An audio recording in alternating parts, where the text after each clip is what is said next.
আসসালামু আলাইকুম dear viewers, আশা করি আপনারা সবাই ভালো আছেন। আমিও ভালো আছি আলহামদুলিল্লাহ। আমি আছি আপনাদের সঙ্গে শিক্ষানবিশ আইনজীবী মোহাম্মদ ফাহিম। বর্তমানে জেলা ও দায়রা জজ আদালত মুন্সিগঞ্জের শিক্ষানবিশ আইনজীবী হিসেবে কর্মরত আছি।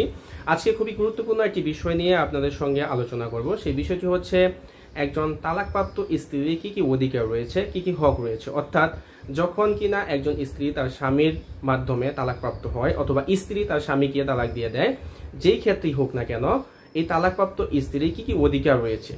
দেখেন, এই ক্ষেত্রে তার স্বামীর প্রতি, তার সন্তানের প্রতি তার কোনো অধিকার আছে কিনা, তার কোনো হক আছে কিনা, অথবা সে তার স্বামী অথবা সন্তানের কাছ থেকে কোনো অধিকার পাওয়ার হকদার কিনা, এই বিষয়টা নিয়ে আমি আজকে আলোচনা করব।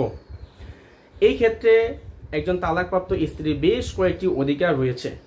এর মধ্যে প্রথম যে অধিকার সেটা হচ্ছে ভরণ পোষণ পাওয়ার অধিকার।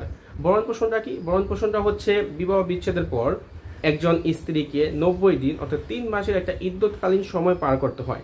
এই 3 মাস ইদ্যৎকালীন সময়টা যে পার করবে, এই 3 মাসের একটা ভরণ পোষণ অর্থাৎ তার জীবন দ্বারা পরিচালনা করার জন্য যে টাকাটা প্রয়োজন, এটা সে স্বামীর কাছ থেকে পাওয়ার হকদার।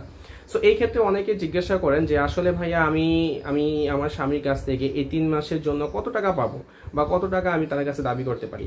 এই ক্ষেত্রে ভরণ পোষণ বাবদ আপনি কত টাকা পাবেন এটা নির্ধারণ করার ক্ষেত্রে আদালত বেশ কিছু দিক বিবেচনা করে থাকেন। তার মধ্যে প্রথম হচ্ছে যে আপনার এডুকেশনাল শিক্ষাগত যোগ্যতা কি, আপনি চারিত্রিক বৈশিষ্ট্য কেমন, আপনার চারিত্রিক বা বংশগত পদমর্যাদা কেমন, আপনার এই 3 মাসের জীবনধারা পরিচালনা করার জন্য কি পরিমাণ টাকার প্রয়োজন, আপনার লাইফ স্টাইল কেমন ইত্যাদি বিষয়াদি বিবেচনা করে আদালত একটা নির্দিষ্ট অ্যামাউন্ট ফিক্স করে দিবেন যে আপনার এই অ্যামাউন্টটা আপনার হাজব্যান্ডের কাছ থেকে আপনি 3 মাসের জীবনধারা পরিচালনা করার জন্য ভরণ পোষণ বাবদ এই টাকাটা আপনি আপনার স্বামীর কাছ থেকে পাবেন। এই ক্ষেত্রে যদি আপনার স্বামী স্বেচ্ছায় এই 3 মাসের ইদ্যৎকালীন সময়ে যে ভরণ পোষণ বাবদ টাকাটা লাগবে দিয়ে দেয়, সেক্ষেত্রে আলহামদুলিল্লাহ আর কোনো মামলা মোকদ্দমা যাওয়ার প্রয়োজন হচ্ছে না। যদি স্বামী এই টাকাটা দিতে অনীহা প্রকাশ করে বা টাকাটা দিতে ইচ্ছুক না হয়, নারাজি দেখায়, সেক্ষেত্রে আপনি একজন বিজ্ঞ আইনজীবীর পরামর্শক্রমে আদালতে মামলা করে এই টাকাটা আপনি আদায় করতে পারবেন।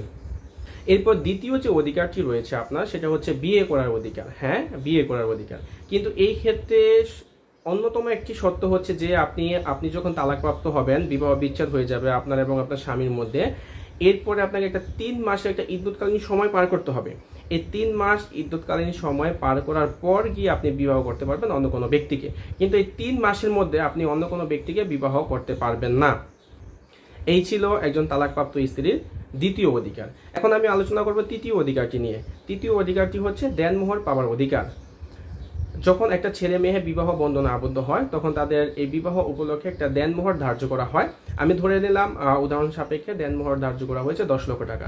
যদি এই 10 লক্ষ টাকা বিবাহ চলাকালীন সময় অবস্থায় অথবা দাম্পত্য জীবন যতদিন চলমান ছিল, এই চলমান থাকা অবস্থায় যদি এই দেনমোহরের টাকাটা পরিশোধ করা না হয়, স্বামী কর্তৃক যদি স্ত্রীকে এই দেনমোহরের টাকাটা বুঝিয়ে দেওয়া না হয়, সেক্ষেত্রে যদি সেই সংসারে সামহাও কোনো প্রবলেমের কারণে যদি এটা ডিভোর্সের দিকে গড়ায়, তালাকের দিকে গড়ায়, সেক্ষেত্রে স্বামী যদি অনীহা প্রকাশ করে এই দেনমোহরের টাকা প্রদানে, সেই ক্ষেত্রে স্ত্রী চাইলে এই দেনমোহরের টাকা আদায় করার জন্য পারিবারিক আদালতে মোকদ্দমা দায়ের করতে পারে এবং এই মোকদ্দমা দায়েরের মাধ্যমে সে তার দেনমোহরের যে প্রাপ্য টাকাটা আছে সেটা সে আদায় করতে পারবে তার স্বামীর কাছ থেকে।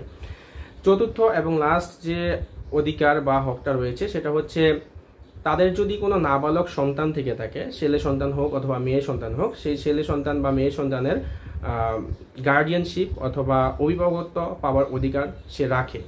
এই ক্ষেত্রে কিছু কন্ডিশন রয়েছে, যেমন যদি ছেলে হয় 7 বছর পর্যন্ত ওই তালাকপ্রাপ্ত স্ত্রী তার ছেলেকে তার কাছে রাখতে পারবে, আর যদি মেয়ে হয় সেক্ষেত্রে ওই মেয়ে সাবালিকা হওয়া পর্যন্ত ওই মেয়েকে তার কাছে রাখতে পারবে। এর মধ্যে আরও কিছু শর্ত রয়েছে। যদি আদালত মনে করে যে না, এই ছেলে বা মেয়ের, এই নাবালক ছেলে বা মেয়ের শারীরিক ও মানসিক বিকাশের সাথে মায়ের কাছে থাকলে তাদের শারীরিক ও মানসিক বিকাশটা স্বাভাবিকভাবে বেড়ে উঠবে, সেই ক্ষেত্রে আদালত তার মায়ের জিম্মায় বা মায়ের অভিভাবকত্বের অধীনে ওই ছেলে মেয়েকে দিতে পারে যে মায়ের জিম্মাই থাকবে। এই ক্ষেত্রে কন্ডিশনটা হচ্ছে যে ছেলের ক্ষেত্রে 7 বছর আর মেয়ের ক্ষেত্রে সাবালিকা হওয়া পর্যন্ত। কিন্তু আমাদের মুসলিম পারিবারিক আইন অনুযায়ী একজন ছেলে বা মেয়ের আইনগত অভিভাবক হচ্ছে তার পিতা। যদি আদালত মনে করে যে না, পিতার থেকে মায়ের কাছে ভালো থাকবে, সেক্ষেত্রে আদালত মায়ের জিম্মায় দিতে পারে। কিন্তু এই ক্ষেত্রে সত্যটা হচ্ছে ছেলের ক্ষেত্রে 7 বছর পর্যন্ত মা রাখতে পারবে আর মেয়ের ক্ষেত্রে সাবালিকা হওয়া পর্যন্ত রাখতে পারবে। এরপরে ওই ছেলে বা মেয়ে তার বাবার অধীনে চলে যাবে। এই ক্ষেত্রে আরও কিছু শর্ত রয়েছে, যেমন যদি এই গার্ডিয়ানশিপ থাকা অবস্থায় অর্থাৎ মায়ের জিম্মায় এই নাবালক ছেলে বা মেয়ে থাকা অবস্থায় যদি মা অন্য কোনো পুরুষের সহিত বিবাহ বন্ধনে আবদ্ধ হয়, সেক্ষেত্রে কিন্তু তার এই যে অভিভাবকত্বের যে অধিকারটা রয়েছে এটা কিন্তু বিলুপ্ত হয়ে যাবে। তখন কিন্তু ওই ছেলে মেয়ের যে অভিভাবকত্বের অধিকার সেটা তারা বাবা পাবে। সো এই ছিল আজকের এই ছোট্ট আলোচনা। আশা করি আপনারা সবাই বুঝতে পেরেছেন। যদি বুঝতে অসুবিধা হয়ে থাকে আপনারা কমেন্টে জানাতে পারেন যে কোন জিনিসটা আপনারা বুঝতে পারেন নাই। ইনশাল্লাহ দেখা হবে অন্য কোনো কন্টেন্টে, অন্য কোনো লার্নিংয়ে। ততক্ষণ পর্যন্ত আপনারা ভালো থাকুন, সুস্থ থাকুন। আল্লাহ হাফেজ, আসসালামু আলাইকুম অ্যান্ড টাটা।